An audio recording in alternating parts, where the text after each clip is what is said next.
All right, every now and then, I got to step out of the spending world a little bit just to exploit liberals and their thinking. That it's just a regular story to show you just how clouded their ideology is and their thinking with any normal thing. The things that they think happen because of.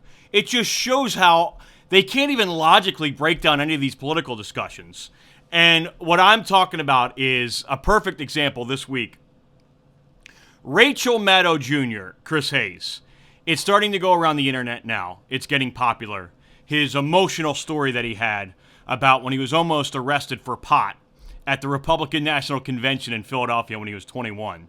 And how, if it wasn't for the fact that he was white, if he was black, he'd have been arrested faster than you can say George W. Bush, and his life would have been over.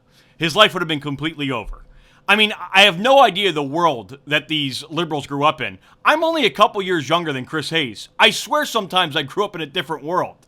Their ideology is so clouded, so ridiculous. So let me go ahead and play for you the very emotional piece here by the Walter Cronkite of our time. Rachel Maddow Jr., Chris Hayes. Here is him discussing when he was almost arrested and life was almost over for having pot at the Republican National Convention. And then I'll come back and I'll give you the real reason that he was not arrested.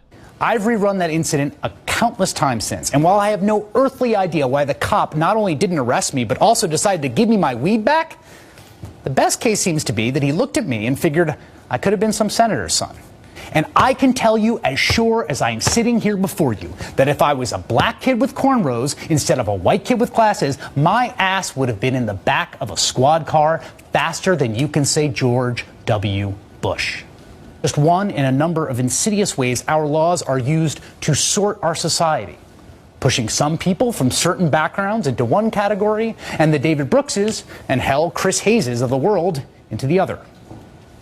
You go to college. You go to court. I'm pretty damn lucky I did not get arrested that night. My privilege kept me free. My privilege kept me free. My privilege kept me free. All right, a couple of things there. First of all, a senator's son. Now, he does have a point there. He does have a pretty good point. I think at the time there were 91 million white men in America, and there were 100 United States senators. So you just got to play the odds there. I mean, at the time, if you saw a white man, you got to just play the odds and assume that he probably is a senator's son.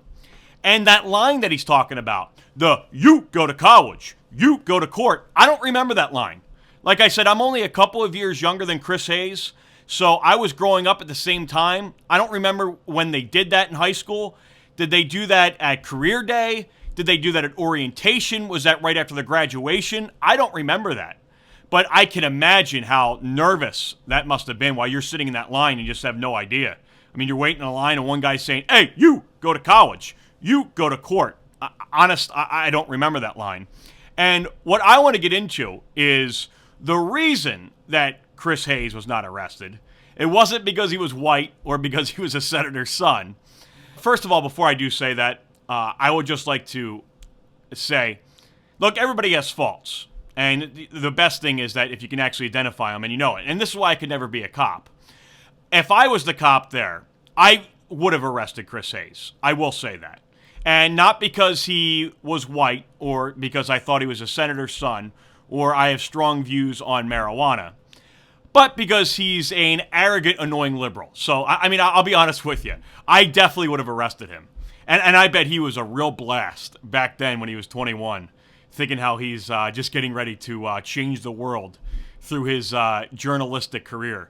I would have sat and filled out paperwork for 6 days if I had to. I would have arrested Chris Hayes.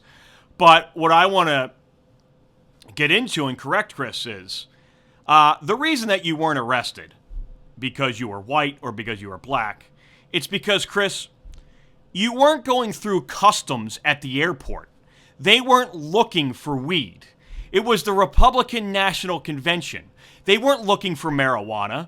They were looking for left-wing lunatics trying to cause harm to innocent people. Just like at the 2008 Republican National Convention, where 21 people in all were arrested on the night that Sarah Palin was to accept her nomination for vice president. What happened was these two fine gentlemen, they were part of a group that rented a trailer, went to the Republican National Convention, rented an apartment. They had a trailer that was filled with 35 riot shields that were going to be used by the protesters to block off the street in front of the checkpoint when the Republican delegates were trying to get into the convention. And then these two men in the apartment, they had plans of using fire bombs, which were Molotov cocktails. They were going to throw them at the Republican delegates, the police, the Secret Service, and the military that were protecting the checkpoint from their apartment that was overlooking the checkpoint, and then make their way into the Republican National Convention, which, I'm sure that was going to work out for them. How'd that work out for them? Pretty good.